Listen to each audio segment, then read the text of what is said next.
In this episode, we're going to talk about a phrase that every officer knows and most citizens of the United States of America knows.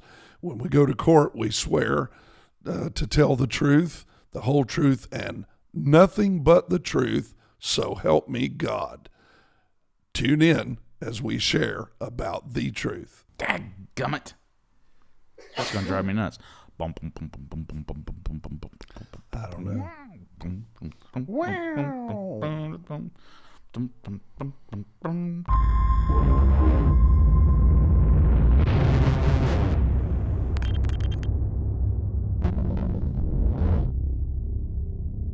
Hello, everybody. Here we are, Remnant Revealed. Rick, it's a great week. Yeah, it's been a good It's week. been a good week. We're here together in the studio, together, looking across the table together. We're going to talk for A little too much together for me. together. Yeah. Nah, it's been a good it's week, fun. man. Yeah. It's been a good week. You like my Been shirt running there? like crazy. I do like your shirt, Calgary Police. Yeah, shout out to all of our sisters Yeah, and brothers up in in Canada. Canada. Yeah. Oh, Canada. I got this from a guy that I met. We actually had we have a really good, powerful law enforcement leadership academy here that was started, and we had a dear brother that came down from Calgary, who's our first international student to attend the leadership academy, and he brought me this shirt. So just throw it on That and is say hey very to everybody nice. up there. Very nice. So did he attend the academy? He did. He completed Okay. it. He was actually Did he really? He actually was the class spokesperson. Is for that session. right? Yeah. So it's a really good academy, 4-week model, and a lot of people are aware of it. And it's a good class. I had the opportunity to speak at it this week as well. Did you? Yeah. Okay. I've been there when you've spoken at. It's always a great Yeah. great time of sharing. Good way of closing out the whole Sure. session, and a lot of hard work by folks. And we've now had well over 500 folks go through it, and it's been pretty powerful experience. And you started that leadership school how far back?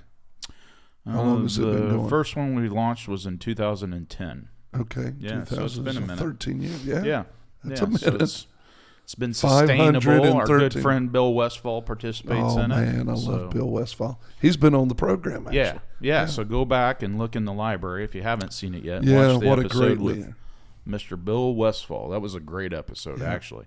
I remember my first time being in his class on leadership, and what an amazing setup he has, and what an amazing mind he has. Yeah, he does it well. Does just- it well. Yeah, He's a real blessing to he is a blessing. everybody who crosses his path there. Great you know? career in law enforcement, but just leadership guru. I mean, just really Q6, all those things in leadership. Excellent. Yeah, and what was nice having somebody come down from Canada just for the exposure to international policing, from another nation. Even, Right. It's not that far, but still another country. Is you really got to see that what we do is the same for the most part, no matter where you go. People are people. And yeah, exactly. And so, you may have different laws or different approaches to how you do things, or different weapon systems or resources or whatever the case may be. But, the great thing about law enforcement in Canada is they're so strong and rich in tradition and history. Oh, man, those Mounties and all that. Exactly. Amazing. And, there's something to be said for that. Here again, some of the differences. You've got Right. nationalized police that occurs in many countries. We've talked about that before. We don't want to go down that road in our country. However, there is something to be said for a rich tradition within the profession. And I think we see that, though. Unfortunately, we've got a lot of that included within our line-of-duty funerals. Right. That's probably one of the great It's the saddest part, yeah. But you've had other agencies that have taken tradition to a different level with, like, NYPD is very well known for retirements on their agency. So when somebody's completed a career, their last day and they retire, they celebrate it, and they let them walk out with their head high and bagpipes playing. Sometimes they have a helicopter fly over, but there you go. So through their historical museum there, they also drive them home in the squad car from the year when they started. Is that right? They have a car Well, for yeah. each of those Oh, wow. years, and so they get to ride home That's in a the trip. type of squad car that they started in, That is a trip. and send them out in style. So that's a great example of good tradition. You know, When I grew up, we didn't have television in our house. We didn't. And, my dad, we just didn't have a TV. And so I didn't get to watch any of the old programs like Andy Griffith. did you do the radio at all, like radio Yeah, shows? now we did do the radio. Many Sunday nights after church, Okay. we would drive home, and there would be the Lone Ranger would be on the radio and all that, and and Dad, he would let us sit in the car out front of the house to listen through the whole program, wherever it was. I meant when we like were the on big way home. radio in the house. No, we didn't have. No, I don't. We had a record player. Did We you had have the the old 33. Did you have the tablets that you would take to school with you with the chalk and the slate? And, Yeah. no, Hey, watch it now. not that far back. No, not that far back. Like Little House on the Prairie kind of Yeah, no, we didn't One-room have the school beads and house. the Yeah. counting on a abacus. Jeez, not that old, man. Throwing rocks already. So you didn't have a TV. Didn't have a TV, and so I got to watch all these older shows as an adult Oh, later in life. later in life. That's kind of cool. And Andy Griffith had somebody played a statement of some lady talking about children. She was a child psychologist of in the concept of where we are today in society. And she made a statement of, you just have to let your children tell you who they are, and some parts of that's true, and then they flip to a statement from Andy Griffith where he says, in his show, he's saying, well, that's just not how things work. You got to help these children because they want to choose certain things that's not good for them, and being a good parent, You got a parent. you have to parent. Yeah. It's in not essence just a what noun, he's saying. it's a verb as well. And I was thinking about that, of how different things have become, how different things have become today where we are.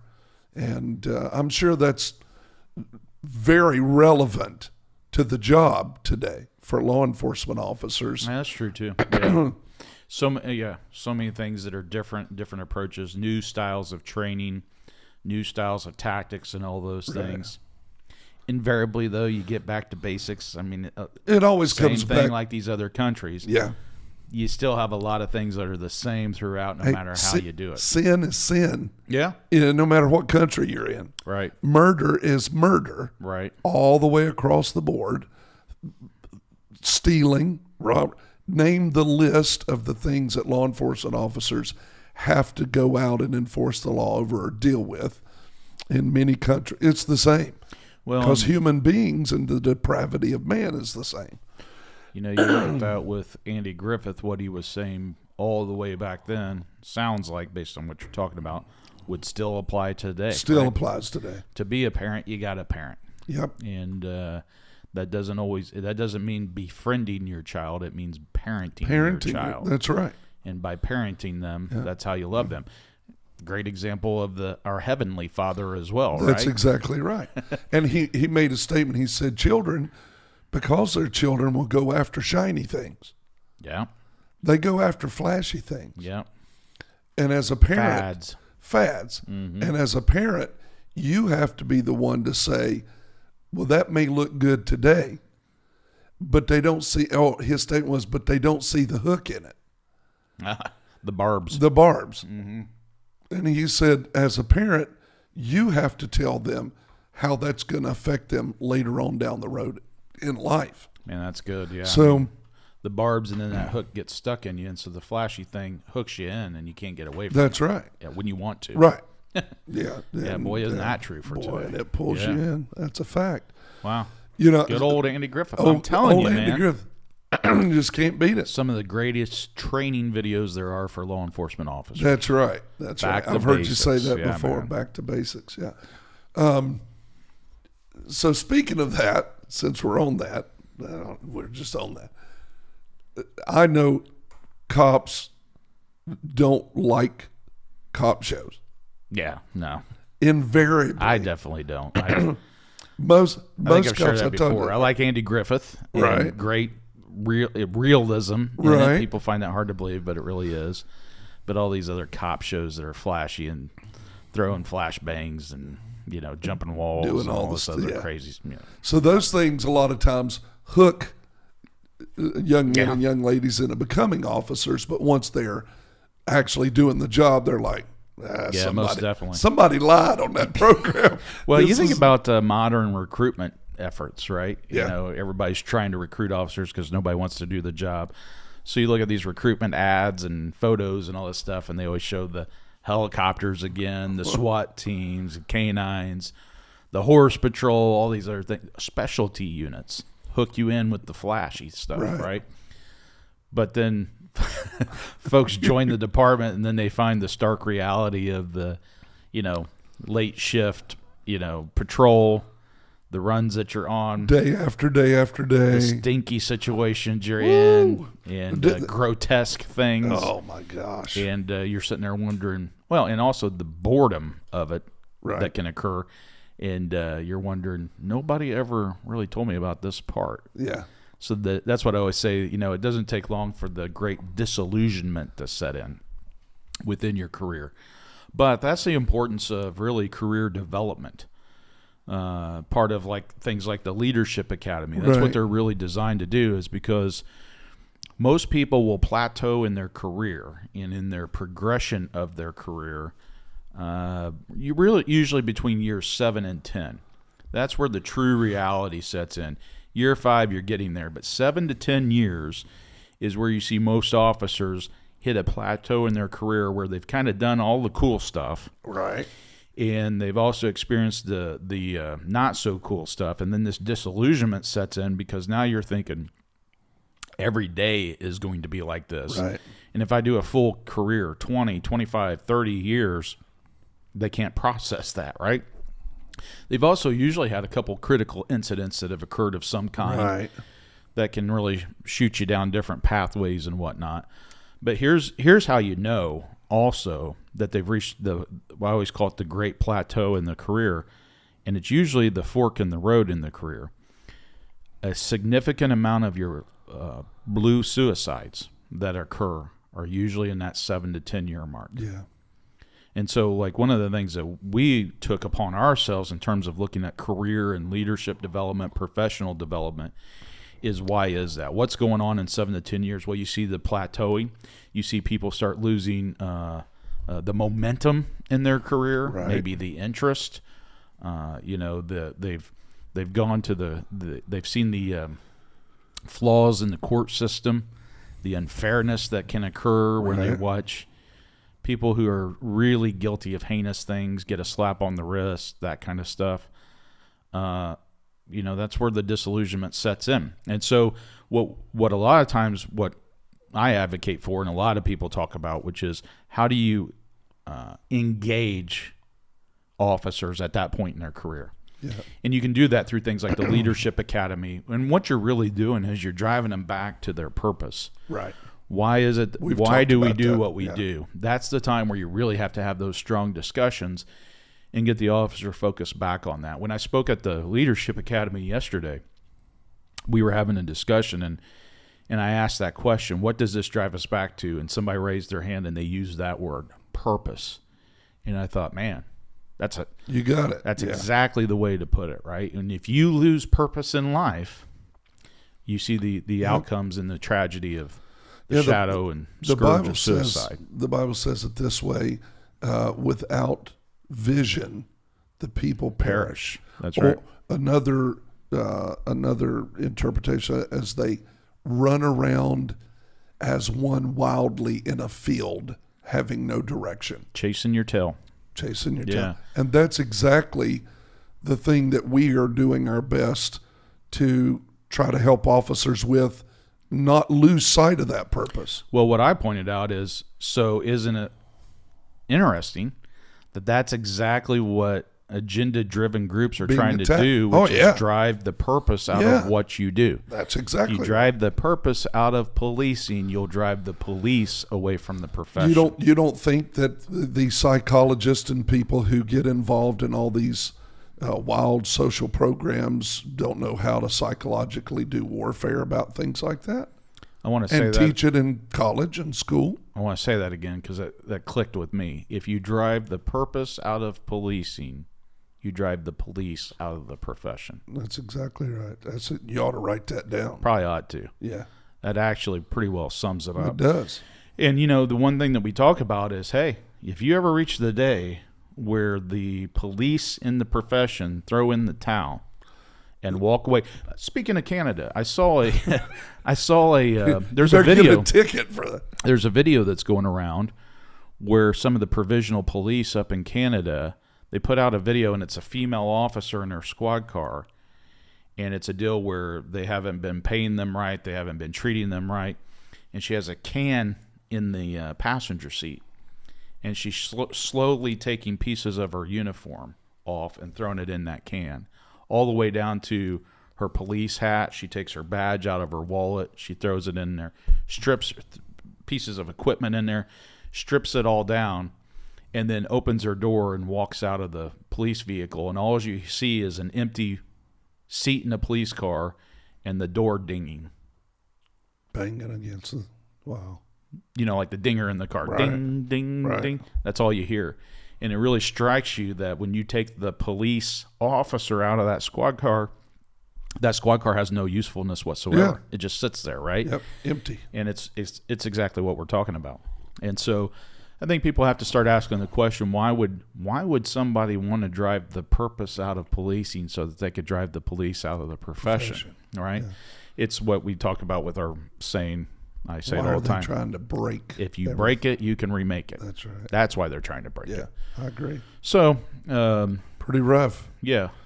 But that's why a lot of times police officers don't like to watch police programs Because they're fake. because they're fake. Yeah, they're Just not like all this stuff is fake. they're not an accurate portrayal Yeah. of what the job really is. There's very Yeah. few. I mean, I gotta tell Society you- is pushing towards and it's fake. not just shows; it's cop movies too, right? Oh yeah. Uh, Yeah, you know, don't I think get- about. You remember the Miami Vice? Oh yeah. You know, Yeah. there's a great example of the flashiness Yep. of the job, supposedly, and all those And things. all the breaking the law they did, enforce the law, and all that stuff, man. So yeah, Good I don't think most officers get into those very much. There's a few like Blue Bloods. That's a good example.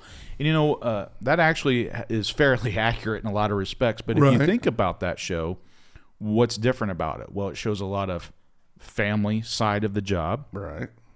but it also shows a lot of the behind the scenes politics that's involved. Oh yeah. But you also have what is portrayed as a strong leader as the commissioner, right? And so with that, Tom Selleck, right? Oh yeah. So with that, How can you go wrong with see Tom him wrestling as a leader with trying to keep politics out of policing. And so a lot of officers respond to that well because it's fairly accurate. You can tell they've got a pretty good advisor on that show that's been around the block and is pointing them in the right direction. Well of versed. Yeah. what the struggles are behind the scenes in Sure. policing. Now, that being said, you also have his son that's out running and gunning all the time. And, every episode is involved in the police action shootings. Yeah. Not so realistic. Yeah.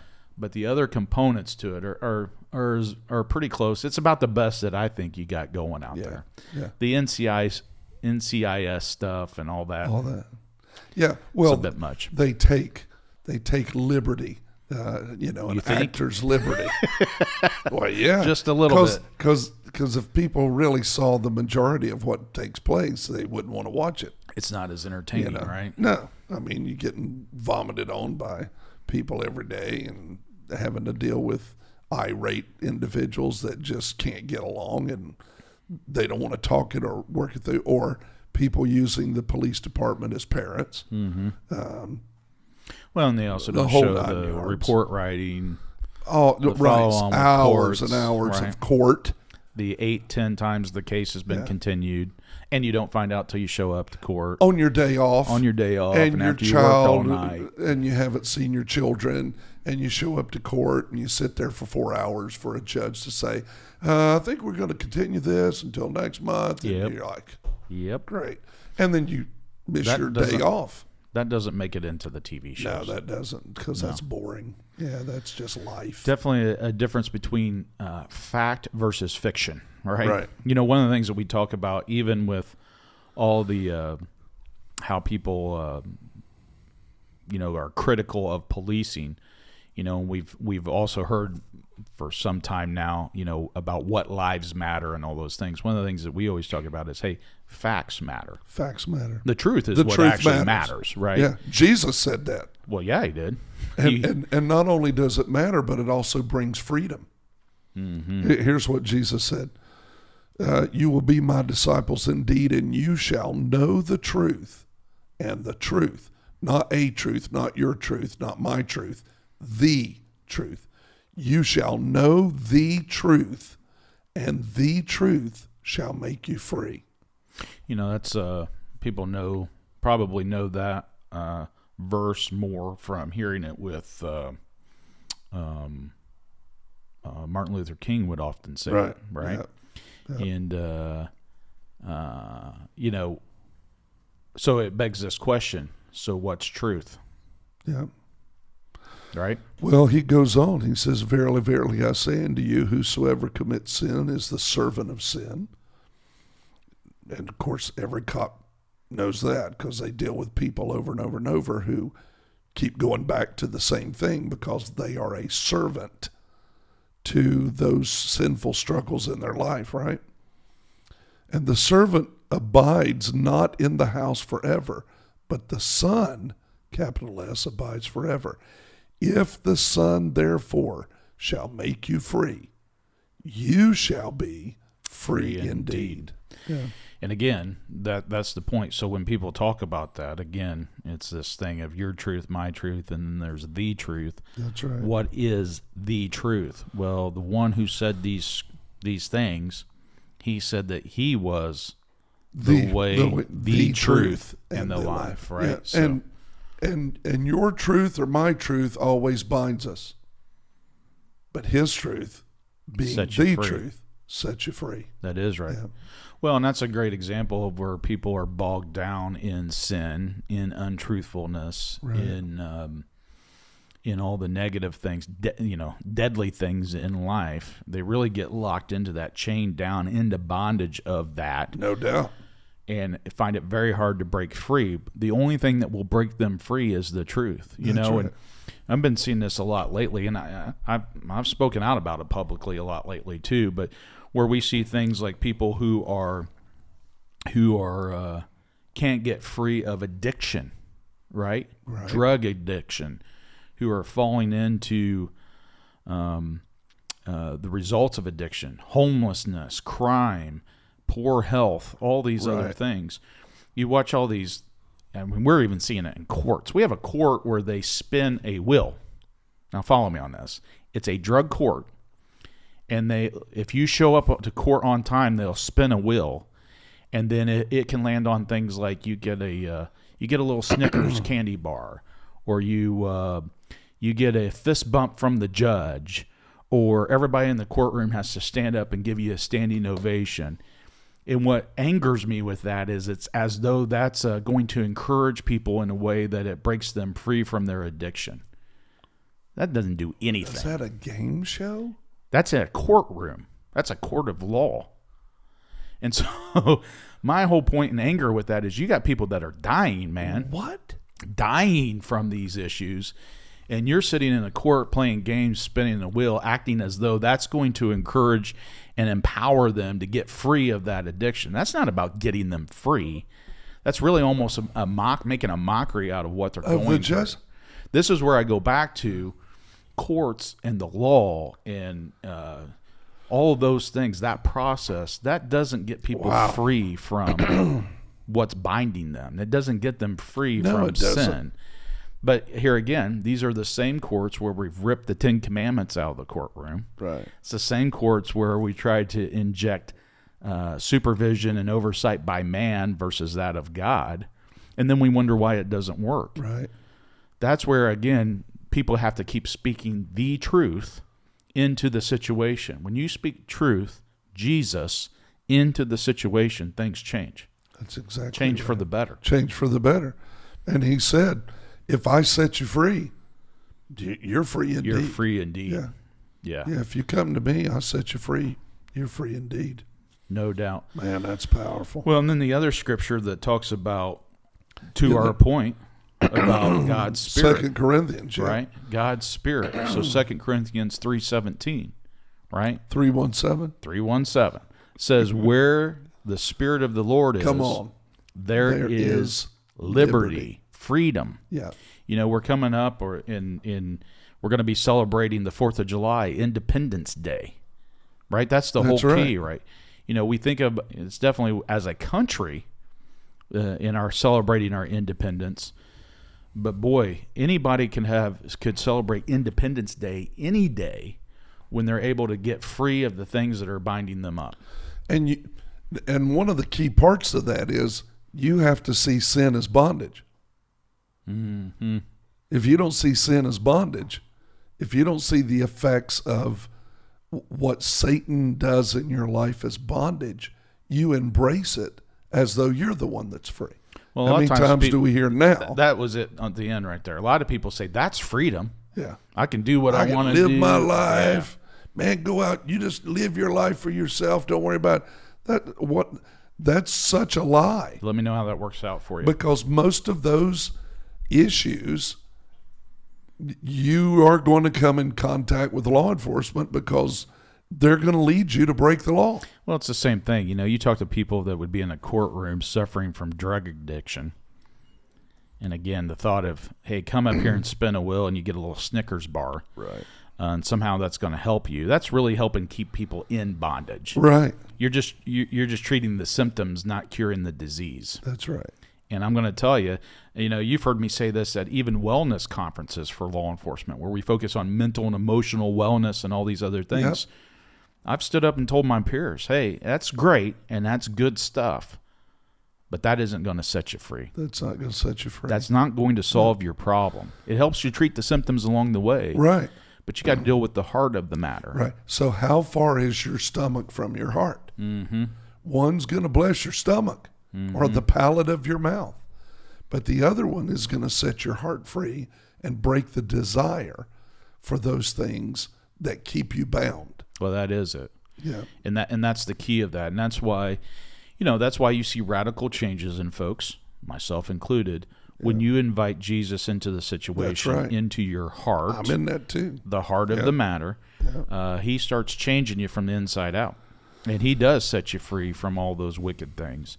You know, I always think about that. When you see people who have started this lifestyle of all this crazy fun stuff that eventually drives them down into the pit, when you talk to them, they want free from that stuff. Yes, they do. And they're looking for anything. And they know nothing else is working for them. Yep, nothing else makes it work. And so our job, not just on this podcast, but as believers, is to point them back to the only thing that will get them set free, and that's Christ and him crucified on that cross.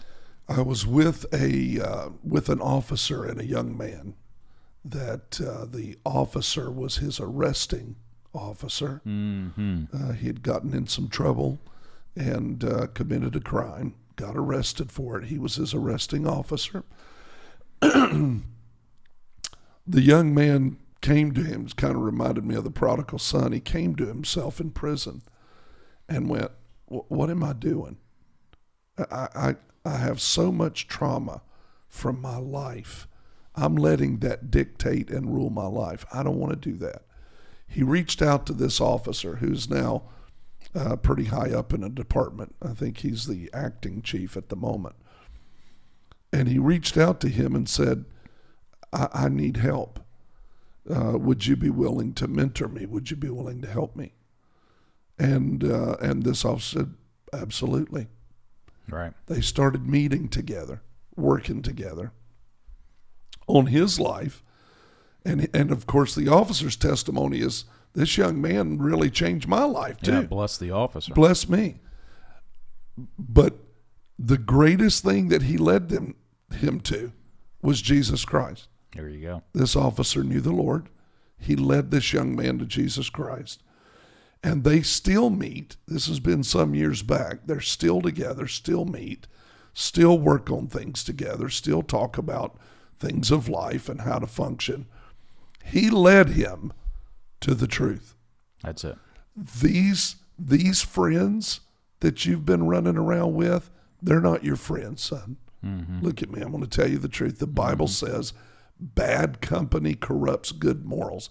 These young men that you're running around with that say they're your friends, but they keep getting you in trouble, they're not your friend. Mm-hmm. They're your enemy. Their lifestyle, the things they teach and are putting in you, The spirit of what they're doing. the spirit of evil is your enemy. Yeah. And these other young men are being led astray by demonic spirits. He starts listening, starts receiving that input.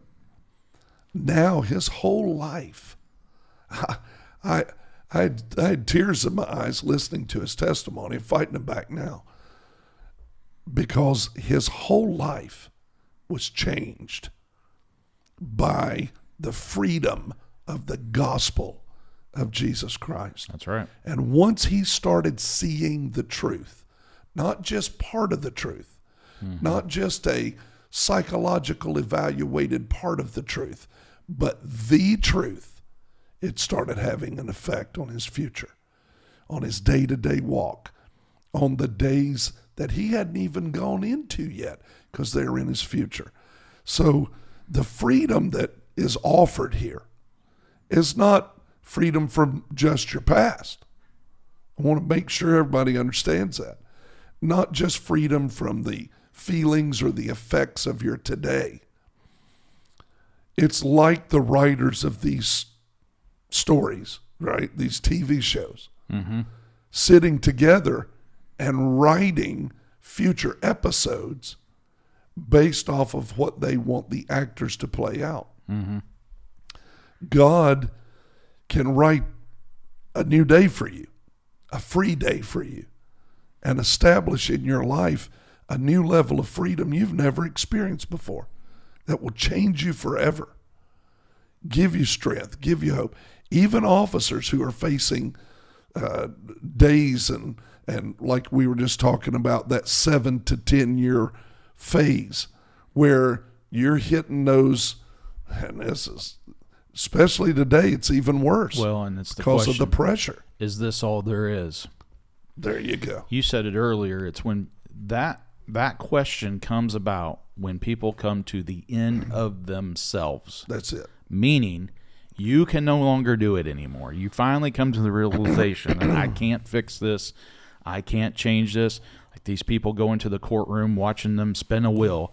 They can't change. They're spinning a wheel because they know they got no real answers That's for right. them. And they're trying to distract from the failures of the system. Right. You're in bondage to sin, to drugs, to all these other things. And a court cannot fix that. That's right. No matter how hard they try. Now, they'll take the money. They'll take grant money to establish the court and do all Sure these they will. things and then spin a goofy wheel and try to send you on their way. Not for you to get better, but for them to feel better about their failings. That's where I get passionate and say, no, we have got to point them to the truth Right. where they can actually get free from that stuff. And you can't tell me as a court you don't find that important. I can prove it to you. You have people swear to tell you the truth, the whole truth, and nothing but the truth, so help me God. Therein lies the point that I think we're trying to make, Yeah. which is the only way you're going to stumble upon the truth and have truth live and flourish in your life is only with the help of God through his son, Jesus Christ. And so here's what happens. Because you can't solve it yourself, then the spirit of pride of life rises up and says, since I can't solve it myself, there's no reason for me to live. This is what I believe leads people many times down the path of suicide. Mm-hmm. Since I can't fix it, there's no fix for it. Right. I'm broken. There's no hope for me. There's no hope for me. Right. And we're here to say, there is. there's the truth. That's right. And the truth is there's life in Jesus Christ, and there's life for you. There's life. I mean a life that's like turning the light bulb on and really getting to see life in its real, true purpose every day of your waking life. Well, if and you'll receive it, hear it and receive it. And that's it. So you got to invite Jesus into your heart to fix your heart issues. He does that through his Spirit. Yeah. And then we just told you that this book, which is truth, Yeah. tells you that where his Spirit is, the Spirit of the Lord, there is freedom. There is liberty. That's right. And it frees you from all that junk. But to your point, you have to invite him in, and you have to give him a platform on which to work. And if you do that, when you do that, he goes to work. He will go to work. He will go to work. And he never fails. Never And fails. so, and because love never fails, and he is love. And I think that's the great message in all this. You know, you were talking about cop shows, right? Yeah. I like that old cop show too, and it was pretty realistic, which was Adam 12. Oh, yeah. Again, we keep going back to these older ones. Yeah. But Adam 12 was really cool, and I think it drew people in because it was modeled. It was set up on this model. It started as really an FTO with a trainee, right? The seasoned officer with the rookie cop that comes in at LAPD, and they got all the procedural stuff included in the show and everything. Right. But there was a lot of good episodes where it showed this dichotomy of a seasoned officer who knew the truth on things, Right. and a rookie officer who was still stumbling through trying to figure it out. To figure it all out. I got to tell you that it's the same thing today, and I would say that to our seasoned officers, like this officer talking to the young man that he arrested. But it doesn't have to just be in that model. Right. It's also as that seasoned FTO, that woman or man of experience that has that new rookie with them. Yes, you need to talk about procedures. Yes, you need to talk about your policies. And yes, you need to talk about the law.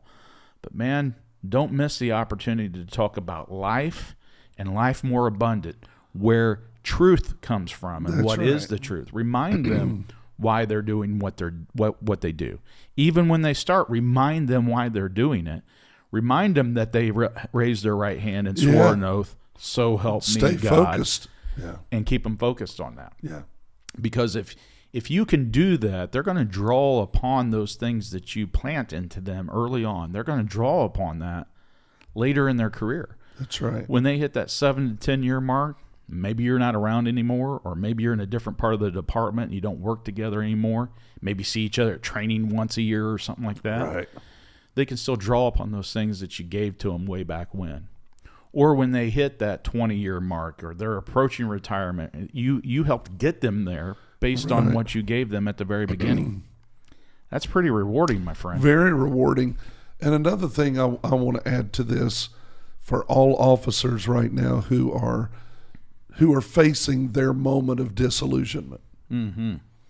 I want to, number one, say, remember your purpose, why you swore that oath. But number two, I also want you to think about, what if you hadn't been there last night? That's right. What if no one is doing what you're doing today? What would we be like? You got to think about that. You got to get back to the purpose, the root of why you do what you do, and what would happen to us if you were not where you are. Mm-hmm. Please understand, the majority of people want you where you are and are thankful for you. For the truth is, we are thankful for what you do and grateful for what you do every day. Please don't be disillusioned in the moment of what you deal with and handle every night and every day and every afternoon. Yeah, and I would say to that, because I find we have this conversation a lot with individual officers. Hey, man, yeah, you're really going through some trials right Yeah. now. But the key is find the purpose in the pain, That's right. right? Yep. Find the purpose in the pain. Remember, there's value in remembering the pain, because in that then you'll remember what the purpose was. That's right. Or how that pain gave you purpose to move forward. You know, we're talking about Independence Day. We're talking about the 4th of July. We're talking about celebrating our country. We just had Flag Day, right? And all these other great things. Yeah. But, you know, I also point you to things, like Pearl Harbor.